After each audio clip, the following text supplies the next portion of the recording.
এই হচ্ছে আমাদের ফ্লাইট। অনিশ্চিত ছিলাম যে আসলে আমরা ফ্লাইটটা পাবো কি পাবো না। শুভ সকাল বন্ধুরা, আশা করি আপনারা সকলে ভালো আছেন। তো এই মুহূর্তে আমি আছি কলকাতার নিউ মার্কেট এরিয়ায়, আর এখন যাচ্ছি নেতাজি সুভাষচন্দ্র বসু এয়ারপোর্টে, ইন্টারন্যাশনাল এয়ারপোর্ট অর্থাৎ দমদম এয়ারপোর্টে। আজকে আমরা এই কলকাতা থেকে যাব গুয়াহাটিতে, আর এটাই হচ্ছে আমার প্রথম প্লেন জার্নি। কেমন মানে মনের মধ্যে লাগছে সেটা যারা প্লেন জার্নি প্রথম করেছেন তারা অবশ্যই জানেন। অবশ্য অনেকের কাছে কিছু না প্লেন জার্নি, কিন্তু যেহেতু আমার জীবনের জন্য প্রথম, এটা আমার জন্য স্পেশাল। আচ্ছা, আমার সাথে যে ভাইটিকে দেখতে পাচ্ছেন ইনি হচ্ছে বাংলাদেশে বাড়ি, আর সে আমার হচ্ছে ভিডিও দেখে, তো দেখেই এগিয়ে আসলো। আর এই ভাইও যাবে হচ্ছে দমদমে। একদম ভোরবেলা হোটেল থেকে চেক আউট করে রওনা দিয়েছি ধর্মতলার উদ্দেশ্যে।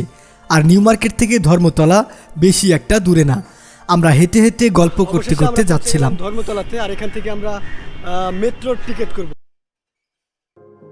ভোরবেলা এখনও মেট্রো চালু করা হয়নি, মাত্রই গেটটা খুলে দিল, অর্থাৎ আমাদেরকে দিয়েই সকালটা শুরু হবে এই স্টেশনের।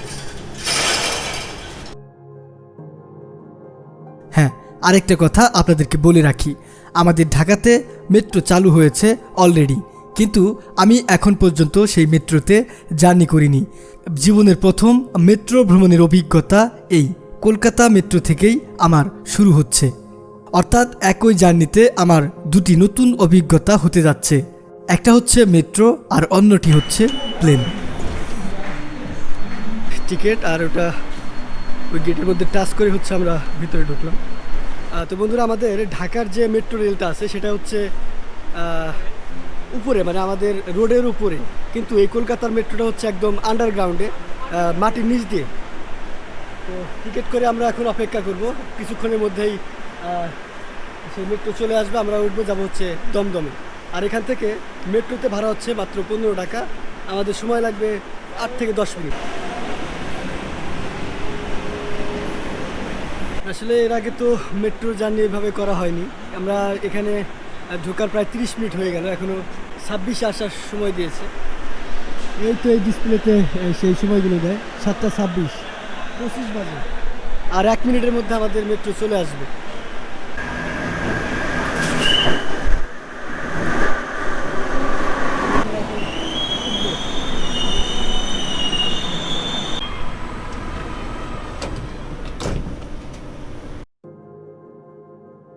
জীবনের প্রথম মেট্রো রেলে উঠে বসলাম। সত্যি বলতে মেট্রো রেল এবং সাধারণ ট্রেনের মধ্যে আমি কোনো পার্থক্য বুঝতাম না। আসলে মেট্রো অর্থাৎ নগরীতে যে ট্রেন পরিষেবা দেয় তাকে মেট্রো রেল বলা হয়, আর এটাতে কোনো শহরের মানুষের কর্মজীবনের অনেকটা সময় বেঁচে যায়। প্রচণ্ড গতিতে এই মেট্রো রেলগুলো চলতে থাকে, যে কারণে এক গন্তব্য থেকে অন্য গন্তব্যে পৌঁছাতে খুব কম সময় লাগে। আমার ভিডিওটা সরাসরি এয়ারপোর্টের ভেতর থেকে শুরু হলো, কেননা মেট্রোতে আসার কারণে মেট্রো স্টেশন থেকে এই এয়ারপোর্ট অবধি পৌঁছাতে আমাদের প্রচুর সময় লেগে যায়। এয়ারপোর্টের চেক ইন, তারপর মেইন গেট, আমাদের কাউন্টারে প্রবেশের সময়ের প্রায় 10 মিনিট পরে আমরা পৌঁছাই। আমরা আশায় ছেড়ে দিয়েছিলাম যে আমরা এই ফ্লাইটটা ধরতে পারবো, তবে আল্লাহর অশেষ রহমতে সেদিনের আমাদের ফ্লাইটটি প্রায় 1.5 ঘন্টা লেটে ছেড়ে যায়। আলহামদুলিল্লাহ, জীবনের প্রথম প্লেন জার্নির আমাদের এই ফ্লাইট মিস হয়নি। তো বন্ধুরা, এটাই হচ্ছে আমাদের ফ্লাইট, স্পাইস জেট। জীবনের প্রথম হচ্ছে প্লেন ভ্রমণ। ওকে, স্পাইস জেট SG320 ফ্লাইটে জীবনের প্রথম প্লেন জার্নির উদ্ভাবন করলাম। যেহেতু প্রথম জার্নি তাই কিছুটা নার্ভাস ছিলাম।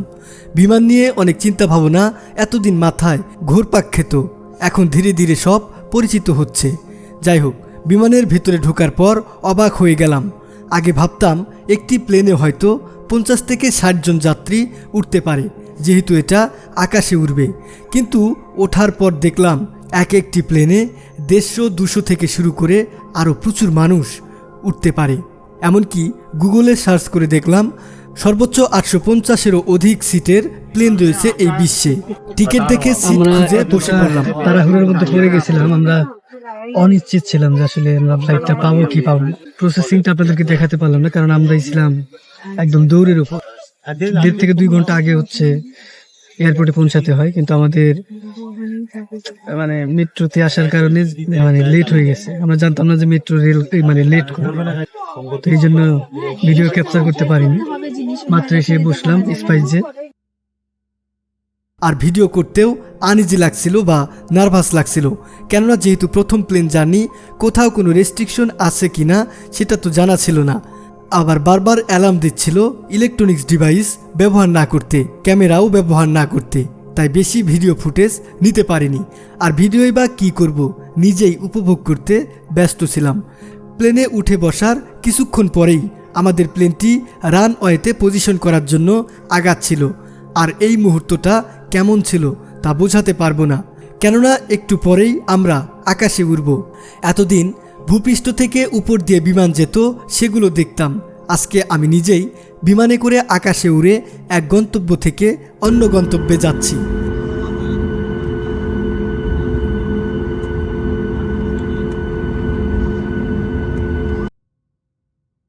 অবশেষে আমাদের ফ্লাইটটি টেক অফের জন্য রানওয়েতে রান করলো।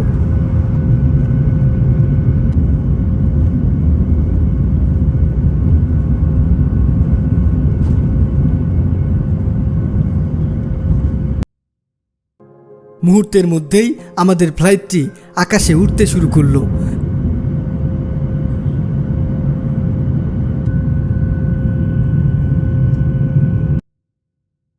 কলকাতা শহরের উপর দিয়ে আমরা যাচ্ছি।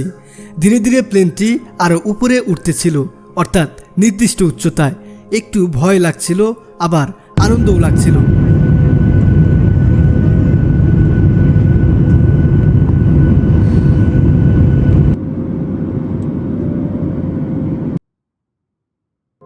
কিন্তু একটি প্লেন যে এত স্পিডে যাচ্ছে সেটা কিন্তু আকাশে ততটা বোঝা যায় না।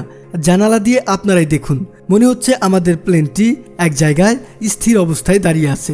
আসলে কোনো কিছুর সাপেক্ষ ছাড়া কোনো কিছুর গতি বোঝা যায় না, তাই এমনটা মনে হচ্ছে। আমি পুরো জার্নিটাই জানালা দিয়ে তাকিয়েছিলাম আর দেখছিলাম মহাকাশ আর এই মেঘের খেলাগুলো। আর এতটা উচ্চতা থেকে আমাদের পৃথিবী দেখাই যায় না।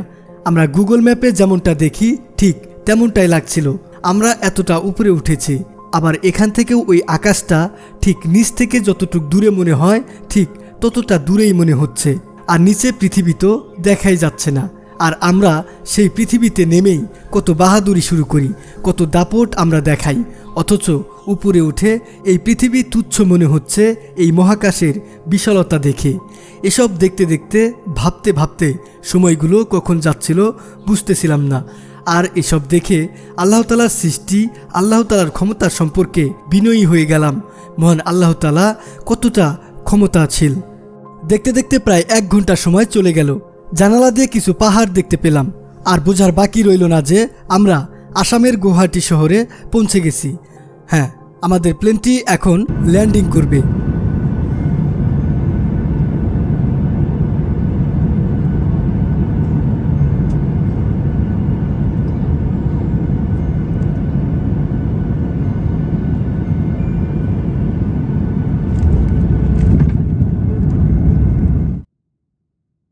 আলহামদুলিল্লাহ, অবশেষে ভালোভাবে আমাদের প্লেন জার্নিটা সম্পন্ন হলো। অবশেষে আমাদের জার্নি কমপ্লিট।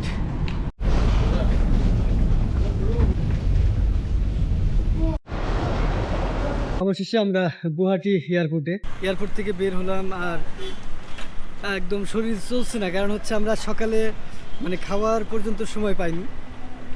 ফ্রেশ হবো, খাওয়া দাওয়া করবো। তো এই ছিল আজকের ভিডিও। সবাই ভালো থাকবেন, সুস্থ থাকবেন। আল্লাহ হাফেজ।